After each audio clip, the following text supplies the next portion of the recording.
오늘은 이 성령 강림주일입니다. 이 가정의 달에 성령 강림주일을 지키는 것이 큰 의미가 있습니다. 왜냐하면 오순절 성령이 임한 곳이 마가의 가정이었고 초대교회가 시작된 곳이 바로 가정입니다. 그래서 성령과 가정, 성령과 교회는 뗄 수 없는 유기적 관계에 있음을 알 수가 있습니다. 아무쪼록 성령 강림주일을 맞이해서 우리 모든 신령과 온 가정 위에 성령의 놀라운 충만 은혜가 임하는 복된 가정들 되시기를 주가 간절히 축원합니다. 우리가 예수를 믿음으로 죄에서 구원함을 받았습니다. 그래서 우리가 구원받은 은혜도 크지만 그보다 더 놀라운 은혜는 구원받은 자들에게 보혜사 성령을 보내주시고 그 성령이 내 안에 내주하시고 항상 우리를 인도하신다는 사실입니다. 그래서 성령이 거하신 내 몸이 성전이 되고 성령이 거하는 그 가정이 성령의 가정이 되고 성령이 운행하는 교회가 성령의 교회가 되는 것입니다. 그래서 내가 믿는 자인가 또 우리 가정이 예수 믿는 가정인가 어떻게 알 수 있는가 하면 그리스도의 영이 지금 내 안에 있는가, 그리고 우리의 가정이 성령의 인도를 받고 사는가를 보면 알 수가 있습니다. 그래서 본문 8장 9절에 사도 바울이 말하기를 누구든지 그 속에 그리스도의 영, 성령이 없으면 그리스도의 사람이 아니라 무릇 하나님의 영으로 인도함을 받는 사람이 곧 하나님의 아들이라. 동시에 성령 하나님의 영으로 인도함을 받는 가정이, 그리고 우리 가끔 이 성도들의 집에 가면 벽에 이 집의 주인은 그리스도라는 그런 액자들이 붙어 있는 것을 보게 됩니다. 그것을 보면 이 가정은 온 가족이 예수를 믿고 예수님 마음의 중심에 모시고 매사에 그의 인도하심을 따라 사는 믿음의 가정임을 나타내 보여주는 것입니다. 믿지 않는 가정이 그런 액자가 될 수가 없죠. 정말 그 가정이 그렇게 산다고 한다면 그 가정에는 질서가 있고 화목하고 사랑이 넘치며 하나님의 축복을 받고 사는 행복한 가정이라고 할 수가 있습니다. 그래서 우리가 우리 찬송 중에 556장에 보면 이런 찬양이 있습니다. 날마다 주님을 의지하는 우리 온 가족 복되어라. 다 함께 모여서 찬양하니 하늘의 위로가 넘치네. 할렐루야 우리 가정 사랑과 행복의 안식처. 할렐루야 우리 가정 주님만 모시고 살아가리. 시간이 되면 안 불러보면 좋겠지만 저도 잘 모르는 찬송이에요. 근데 찬양의 가사가 참 은혜스럽잖아요. 예수님을 중심에 모시고 성령의 인도하심을 따라 살아갈 때에 그 가정이 사랑과 행복과 안식처가 되는 복을 하나님께서 주신다는 거죠. 여러분, 오늘날 많은 가정들이 깨어지고 불행하게 되는 그 원인 중에 하나가, 많은 원인들이 있겠지만 그 원인 중에 하나가 가정을 세우시고 가정의 주인 되신 그 예수님의 인도를 받지 않고 내 정욕대로 내 뜻대로 마음대로 살기 때문에 가정에 문제들이 많이 생기는 거예요. 그래서 오늘 로마서에서 이 성령을 따라 살아가는 성도, 성령을 따라 살아가는 가정에게 주시는 성령의 은혜가 무엇인가를 우리에게 말씀하고 있는데, 첫째로 성령이 죄로 오염되지 않도록 우리의 가정을 성결하게 지켜주신다는 것입니다. 여러분, 성령은 진리와 거룩과 성결의 영입니다. 한번 따라갈까요? 성령은 진리의 영입니다. 거룩의 영입니다. 성결의 영입니다. 그 성령이 거하는 가정은 죄를 두려워할 줄 압니다. 그리고 조그만 죄를 할지라도 그 죄를 용납하지 않습니다. 여러분, 우리가 예수를 믿고 성령이 내 안에 거하게 되면 가장 먼저 나타나는 반응이 뭔가 하면 죄에 대한 반응입니다. 우리가 죄에 대해서 어떻게 반응하는가? 예수 믿기 전에는, 성령이 내 안에 들어오기 전에는 죄가 무엇인지도 몰랐어요. 이게 죄인지도 몰랐어요. 죄를 지어도 가책도 없고 부끄러워하지 않고 두려워할 줄도 몰랐습니다.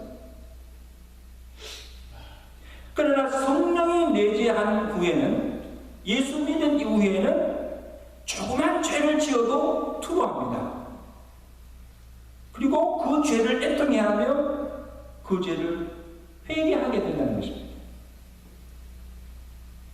그래서 내가 회개하지 아니하고 계속 그 죄를 품고 있으면 마음이 불안해서 견딜 수가 없는 거예요.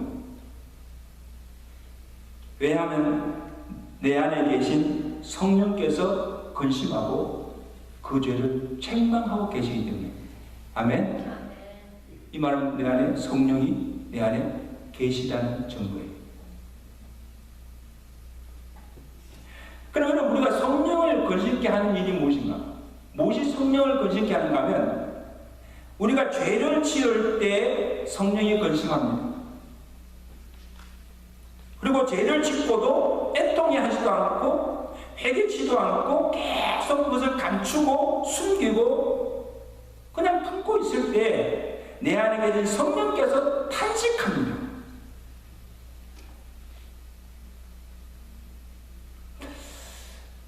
여러분, 우리 부부 사이가 이게 좋고 화목한 가정일수록 서로 간에 비밀이 없어요.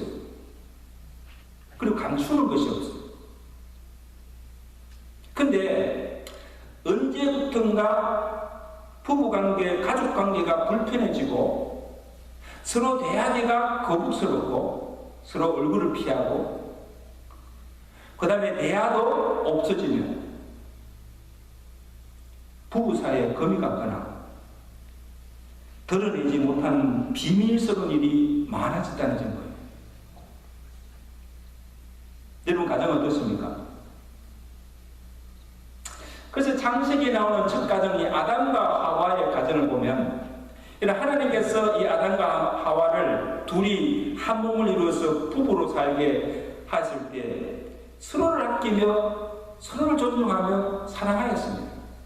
행복하였습니다. 그래서 아담은 이 하와를 보고, 하와가 가까이 오자 뭐라 하십니까? 이는 내 뼈 중에 뼈요, 내 살 중에 살이로다. 이 사랑의 고백을 하잖아요. 그만큼 좋아하십니다. 그래서 둘이 벌거벗었으나 성경 보면 부끄러워하지 아니하였다 했습니다. 부끄러운 것이 없는 거예요. 이 말은 뭐 지은 죄도 없고 또 서로에게 감추고 가리는 것이 없어서 마음과 마음이 통하고 둘이 하나가 되었다는 거예요. 이 둘이 하나가 되었다는 것은 뭔가 하면 이게 신기한 거잖아요. 어떻게 둘이 하나가 될 수가 있습니까? 육체가 하나가 된다는 게 아니고 마음과 마음이 하나가 되었다는 거예요. 서로 부끄러움이 없는 그런 일심동체가 되었다는 것입니다. 그런데 죄가 그 가정 안에 들어오고 그 죄가 둘 사이를 갈라놓았고 그리고 벌거벗은 것을 보고 부끄러워하게 됐다는 거예요. 그때부터 막 가리우기 시작하는 거예요. 그래서 서로를 비난하며 불신하며 살게 되고 그때부터 불행이 시작된 것입니다. 그래서 부부 사이가요, 좋을 때는 무촌입니다. 무촌. 그 사이에 누구도 낄 수가 없어요. 자식도 얼친이. 근데 돌아서면 가장 멀고 남보다도 또 무슨 왼수 관계가 되는 게 부부예요.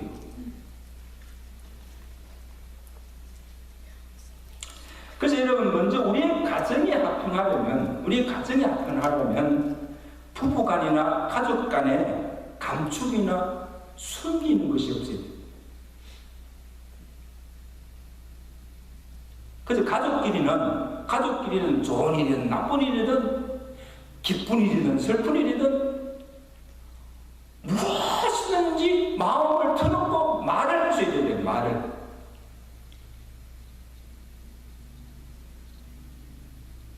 그리고 남편이나 아내 모르게 만나는 사람이나 비밀 장소가 없어야 됩니다.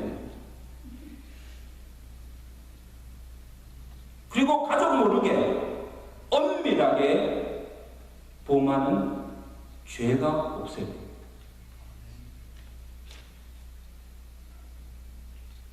그래서 아담과 하와처럼, 처음에 아담과 하와처럼 벌거벗어도, 그죠? 벌거벗어도 가족끼리는 모든 것을 다 내 손에 다 드러내 보여도 부끄러운 일이 없어야 하고, 또 설상 큰 잘못이나 실수를 범하였다 할지라도 다른 사람들은 그를 향해서 욕하고 비난하고 받아주지 않고 거절할지라도 가족은 이해해주고 용서해주고 받아주고 사랑해줘야 됩니다. 품어줘야 됩니다.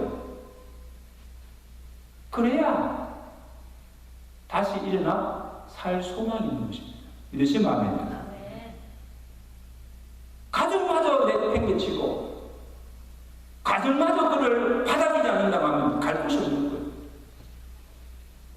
저는 그래서 가정이 최후의 보루가 되어야 된다. 그래야 가족이고 그래야 가정이죠. 아멘. 오늘 여러분의 가정들이 바로 이런 사랑이 넘치는 가정들이 되시길 주간에 축원합니다. 참 놀라운 사실은요, 우리가 저지르는 범죄 중에 가정에서 일어난 일들이 다반사입니다. 어느 저 사회 구석구석에서 일어나는 것이 아니고 가정 안에서 일어나는 범죄들이 많습니다. 구타, 폭력, 언어폭력, 아동학대, 외도, 건진상간, 음행, 자살, 치정살인, 이런 일들이 바깥에서 일어나지 않고 가정에서 가족 간에 자연되어 있다는 사실이에요. 그래서 무엇보다도 이러한 가정 범죄들이 건절되고 없어져야 그 가정이 바로 서게 된 줄로 믿습니다. 그러므로 성령의 인도를 따라 살아가는 성도나 가정은 조그만 죄도 불법도 용납하지 않습니다. 절대 용납하지 않습니다. 왜? 죄가 들어오면 그 죄가 가정을 파괴하기 때문에. 그래서 성령께서 죄를 짓고도 그 죄를 은폐하고 감추고 숨기지 못하도록 죄를 덜추어내고 드러내고 죄를 자백하게 하고 회개하여서 그 가정을 거룩하고 성결한 가정으로 세워가도록 성령께서 역사하신 줄로 믿습니다. 다를 수가 없어요. 우리가 무슨 힘으로 죄를 막을 수가 있어요?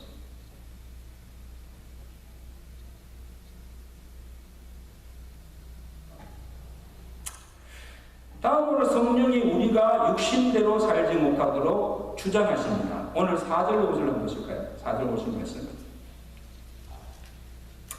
육신을 따르지 않고 그 영을 따라 행하는 우리에게 율법의 요구가 이루어지게 하려 함이니라. 육신을 따르는 자는 무엇을? 육신의 일을. 영을 따르는 자는 영의 일을 뭐예요? 생각하는. 우리가 예수를 믿고 구원을 받은 자가 되었다는 것은 무엇을 의미하는가 하면 우리가 이제 하나님의 자녀가 되었다는 그런 의미도 있지만 우리가 따르고 섬기는 주인이 바뀌어졌다는 거예요. 무엇이 바꿔졌다? 주인이 바꿔졌다는 거예요. 이전에는 우리가 육신의 아비 마귀를 섬기고 따랐으나 이제는 우리가 하나님의 자녀가 되어서 성령을 내 안에 주인으로 모시고 그의 인도를 따라가는 성령의 사람이 되었다는 거예요. 그래서 이제는 육신을 따라 육신의 일을 하지 아니하고 성령을 따라 성령의 일을 도모하는 자가 되었다는 것입니다. 이게 내가 예수 믿고 구원받았다는 거예요. 믿으시면 아멘. 근데 이 로드시 주인이 바뀌지 않고 이전대로 살려간다면 이거는 예수 믿는 자라고 할 수가 없다는 거예요. 여러분 주인이 바뀌었습니까? 지금 여러분 누구의 인도를 따라 살아가고 있습니까? 그래서 로마서 6장 17절에 보면 하나님께 감사하리로다 너희가 본래는 죄의 종이더니 너희에게 전하여 준 바 교훈의 본을 마음으로 순종하여 죄로부터 해방되어 의에게 종이 되었느니라. 너희가 육신대로 살 때에 무슨 열매를 맺었느냐? 이제는 너희가 그 일을 부끄러워하나니 이는 그 마지막이 사망이라. 그러나 이제는 너희가 하나님께 종이 되어서 거룩함에 이르는 열매를 맺으시니 그 마지막은 영생이라. 할렐루야. 여기 보세요.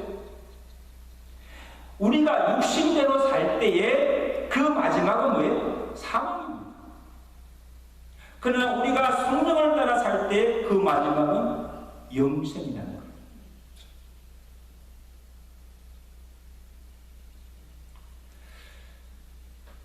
그래서 내주하시는 성령이 우리로 하여금 우리가 이제는 육신대로 살지 않고 성령의 인도를 따라 살아가도록 우리를 주장하시는 거예요. 그래서 먼저 성령이 우리로 하여금 거룩한 부담감을 갖게 하십니다. 이 거룩한 부담감입니다. 여러분 사람이 누군가의 빛을 지고 살고 있다면 우리가 그 빛을 갚기 전에는 자유하지 못하고 늘 부담감이 있습니다. 빨리 그 빛을 갚아야지. 오늘 본문 12절에 보면 사도 바울이 우리 믿는 자를 가리켜서 우리는 모두 성령의 빚을 빚진 자라고 그렇게 언급하고 있습니다. 참 놀라운 표현인데 여러분 우리가 성령의 빚을 졌다는 것은 뭡니까? 그것이 무슨 뜻인가 하면 성령의 은혜로 거듭나고 구원받은 자가 되었으니 이제는 우리가 육체의 요구대로 살지 않고 내 안에 계신 성령의 요구대로 살아가야 할 의무가 있다는 것입니다. 그래서 내 안에 계신 성령을 거짓게 하지 아니하고 성령이 기뻐하시는 일을 하면서 우리의 삶 속에서 성령이 열매를 맺고 살아가는 것이 우리가 받은 그 은혜의 빛을 갚는 것이 된다는 거예요. 할렐루야. 그래서 내가 은혜 받았다. 내가 은혜 받았다는 그 의미 속에는 그 은혜의 빚진 자로서 그 은혜에 보답하는 삶을 살아야 하는 거룩한 부담감을 내가 갖게 되었다는 거예요. 쉽게 예를 들면 그런 거예요. 항상 쉬지 말고 깨어 기도하라 하는데 기도하지 못함에 대한 이 부담감이 있습니다. 기도를 해야 되는데 기도하지 못한 늘 부족한 그것을 생각하고 더 많이 기도해야 되겠다는 그런 결단을 하게 됩니다. 하나님께서 우리의 가정을 축복해 주시면 우리가 더 열심히 주를 경외하고 섬기고 주를 위해서 헌신하며 봉사해야 되는데 그렇게 살지 못함에 대한 부담감을 갖는 거예요. 내가 좀 더 열심히 주를 섬기고 내가 좀 더 우리 가정이 주님 앞에 바로 살아야겠다는 그런 결단을 하게 됩니다. 이게 성령이 주시는 마음이에요. 아멘. 성령께서 그러니까 부담감을 갖게 하시는 거예요. 그래서 내가 글씨를 읽으면서 믿는다고 하면서도 기도를 하지 않아도 주일을 빼먹고 주일을 성수하지 않아도 전혀 가책이 없고 심지어 내가 죄를 지어도 가책이 없고 부끄러움을 느끼지 못한다고 한다면 이미 그는 화인맞은 양심이고 그 속에 성령이 계시지 않는다는 증거예요. 성령이 떠난 거예요. 어떻게 그가 예수 믿는 자라고 할 수 있습니까? 어떻게 그 가정이 예수 믿는 가정이라고 할 수가 있습니까?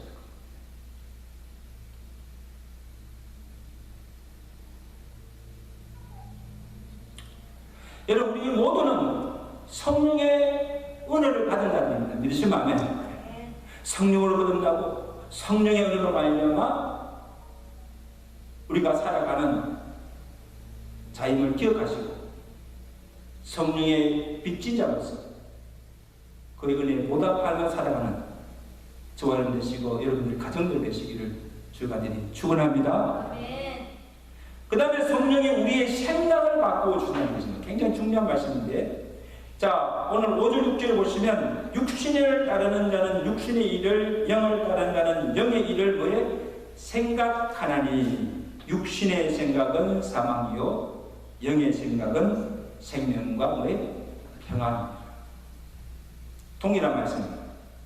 육신을 따라 살 때 그 마지막은 사망이고 성령을 따라 살 때 그 마지막은 영생인 것처럼 육신의 생각은 사망이요 영의 생각은 생명과 평안입니다.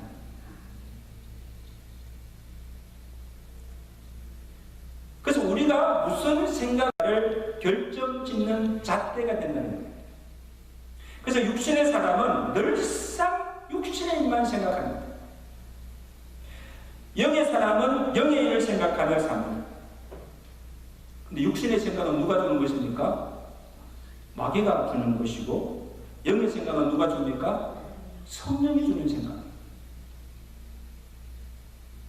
그러므로 이 육신의 생각은 하나님과 원수가 되고 그 하나님의 말씀에 순종하지 않을 뿐 아니라 그 하나님을 기쁘시게 할 수가 없습니다. 왜? 날마다 하나님을 대적하기 때문에. 그래서 그 마지막은 뭐예요? 폐망이요 사망. 근데 영의 생각은 곧 하나님의 뜻이며 그 뜻에 순종하며 살아감으로 하나님을 기쁘시게 하고 그 마지막은 우리에게 생명과 평안을 가져다 주는 것입니다. 그게 믿으시면 아멘. 그럼 여러분, 생각은 내가 아니고 영의 지배를 받습니다. 그래서 무슨 영이 지금 나를 지배하느냐에 따라서 우리의 생각이 달라지는 겁니다. 그러므로 사탄의 영이 지금 나를 지배하고 있으면 마귀가 내 속에 좋지 않은 생각, 음란한 생각, 악한 생각, 미움, 시기, 질투, 살인, 온갖 죄악된 생각들과 부정적인 생각들을 넣어서 그 생각대로 행동하게 하고 그 다음에 우리로 하여금 죄를 짓게 만들고 결국 우리를 파멸로, 멸망의 길로 이르게 한다는 것입니다. 우리의 생각, 잘못된 생각.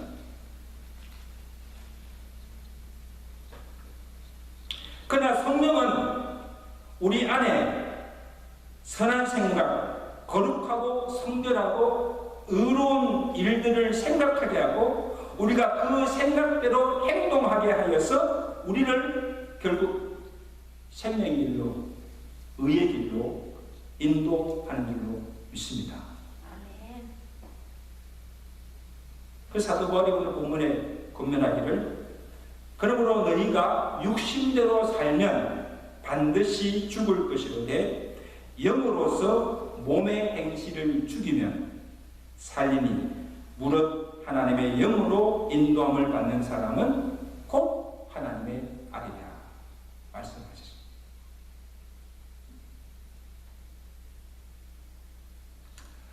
여러분, 하루에도 사람들이 5만 가지 생각이 우리를 스쳐갑니다. 그죠? 우리가 깨어있는 순간 늘 생각합니다. 그래서 우리가 어떻게 하면 하루 24시간 살아가면서 우리로 하여금 사탄의 악한 영의 지배를 받지 않고 항상 선한 영의 생각을 하며 살 수가 있을까? 어떻게 그렇게 살 수가 있습니까? 그 비결은 한 가지입니다. 빌립보서 4장 6절에 사도 바울이 아무것도 염려하지 말고 오직 모든 일에 기도와 간구로 하나님께 쉬지 않고 기도하라. 그리하면 모든 지각에 행하신 하나님의 평강이 너희 마음과 생각을 지켜주신다. 저는 이 말씀이 너무 좋아요. 하나님의 평강.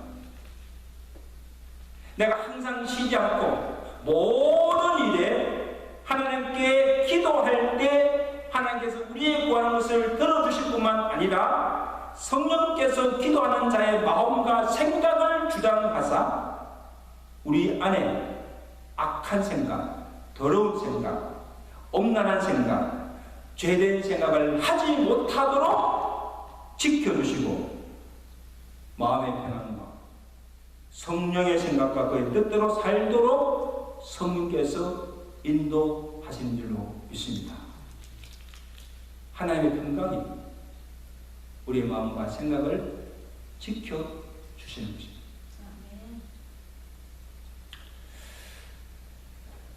알레이 토레이라는 분이 이런 말을 했습니다.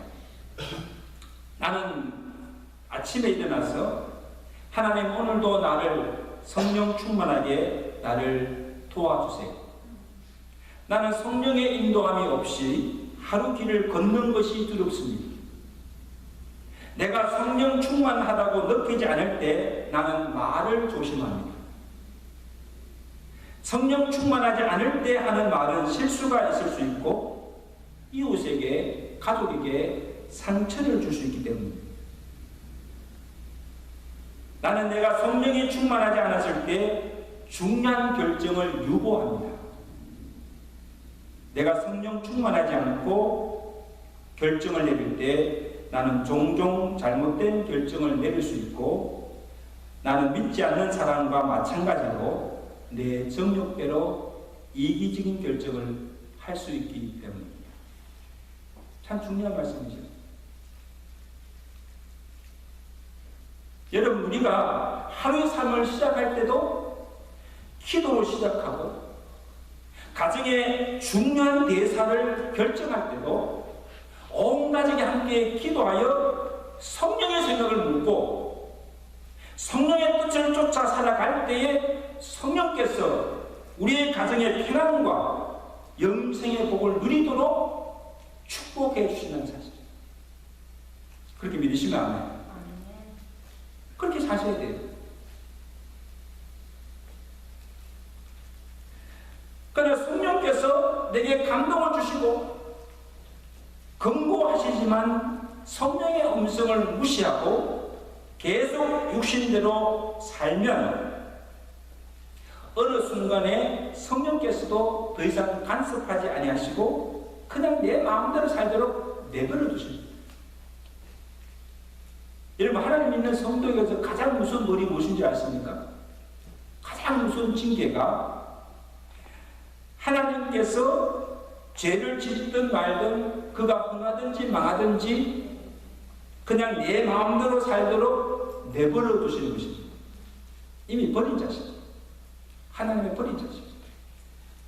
여러분, 우리 자녀들도 보세요. 불러가지고 자문할 때마다 나무라고 꾸짖고 별별 짓 다 해도 부모를 듣지 않는 자식이 어떡합니까? 그냥 내버려 두는 거예요. 기도가.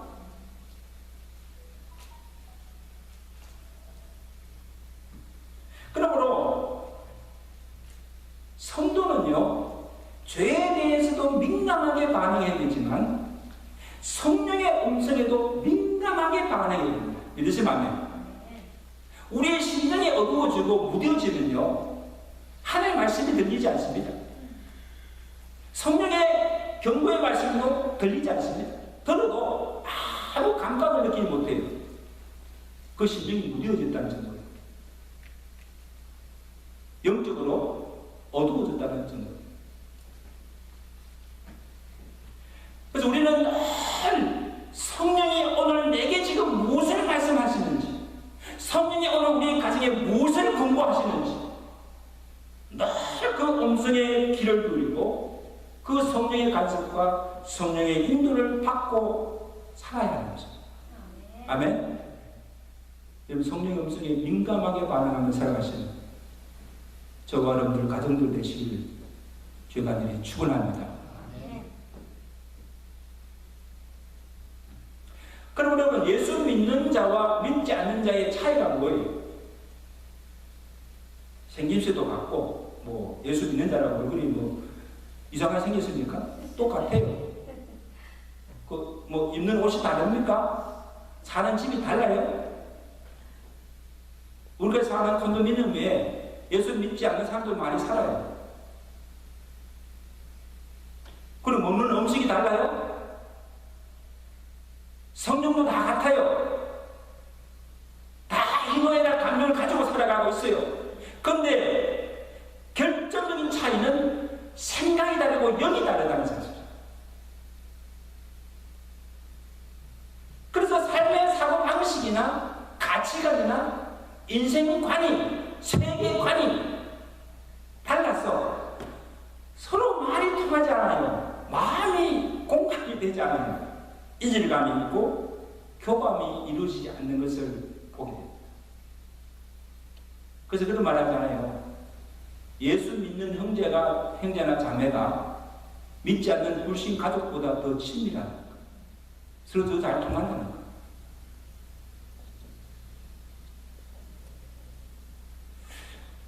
특히 오늘 우리 가정에서 보면 이 부부 갈등이나 또 이 가정의 문제도 이 성격 차이도 있지만 서로의 생각과 가치관이 너무 다르기 때문에 일어나는 그런 현상들이에요. 자연적인 결과예요. 자연적인 결과. 생각하는 것이 다르고 영이 다르고 추구하는 것이 다르고 사는 목적이 다 다른데 어떻게 같이 갈 수가 있어요?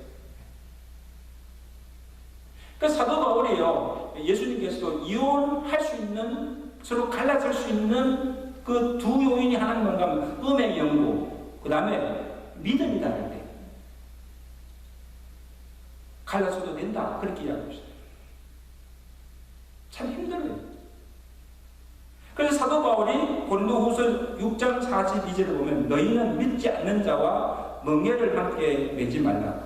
의와 불법이 어찌 함께 하며 빛과 어두움이 어찌 사귀며 그리스도와 벨리알이 어찌 조화되며 믿는 자와 믿지 않는 자가 어찌 상관하리요. 물과 기름처럼 한 집에 살아도 생각이 다르고 영이 다를 때 정말 같이 한다는 것이 그만큼 힘들다는 것이죠. 그래서 가능한 우리의 가정이 한 믿음을 갖고 한 주를 섬기며 같은 마음, 같은 생각, 같은 목적을 살아가야 하는 것입니다. 이런 은혜가 있기를 주님을 축원합니다. 그래서 우리 중에 아직 불신 가족이 있다고 한다면 여러분의 최선의 목표는, 최상의 사명은 어떻게 하든지 믿게 하여서 온 가정이 함께 주를 믿고 성령을 따라 인도를 따라 살아가는 믿음의 가정들이 되시기를 주의 간절히 축원합니다. 축원합니다. 이제 말씀을 맺습니다. 사는 성도 여러분, 우리 인생의 마지막 보루는 가정입니다. 가정이 무너지면 다 무너집니다. 그럼 우리의 가정을 생명같이 소중히 여기며 잘 지켜야 합니다. 우리의 가족관계를 깨뜨리고 평온한 가정을 흔들고 파괴하고 무너지게 가는 그 주범이 누구입니까? 사람이 아니에요. 가족이 아니에요. 그 사람 속에 들어가서 역사하는 사탄의 악한 영의 역사입니다. 여러분, 그래 한 가정 안에 그 사람이 사탄에 매달려서 역사하면 그 가정이 온전히 살 수가 없어요. 그래서 온 가정이 성령으로 충만하여서 우리 가정 안에 역사하는 이 모든 악한 영의 역사를 물리쳐야 그 가정이 온전하게 서게 된 줄로 믿습니다. 다른 방법이 없어요. 가정을 지키려면 가정 안에 죄가 들어오지 못하도록 막아야 하고 그 가정 안에 죄를 철저하게 제거해야 됩니다. 수시로 변하는 우리의 마음과 생각을 성령이 주장하고 다스려줘야 됩니다. 내가 내 가정을 다스릴 수가 없어요. 시시때때로 내게 말씀하시고 권고하시는 성령의 음성을 듣고 그의 뜻을 쫓아 살아가야 하는 것입니다. 그래야 우리가 이 죄악된 세상 속에서 우리 가정을 온전하게 지킬 수가 있는 줄로 믿습니다. 그래서 오늘 우리 한번 마지막으로 우리 한번 그런 마음으로 제창하고 우리 마치십니다. 성령이 오셔서 우리의 마음을 다스려 주옵소서. 성령이 오셔서 우리의 가정을 지켜 주옵소서. 성령이 오셔서 우리의 가정을 다스려 주옵소서. 성령의 다스림 속에 우리가 늘 평안하고 하나님의 복을 누리며 살아갈 수 있는 믿음의 가정들 되시기를 주의 간절히 축원합니다.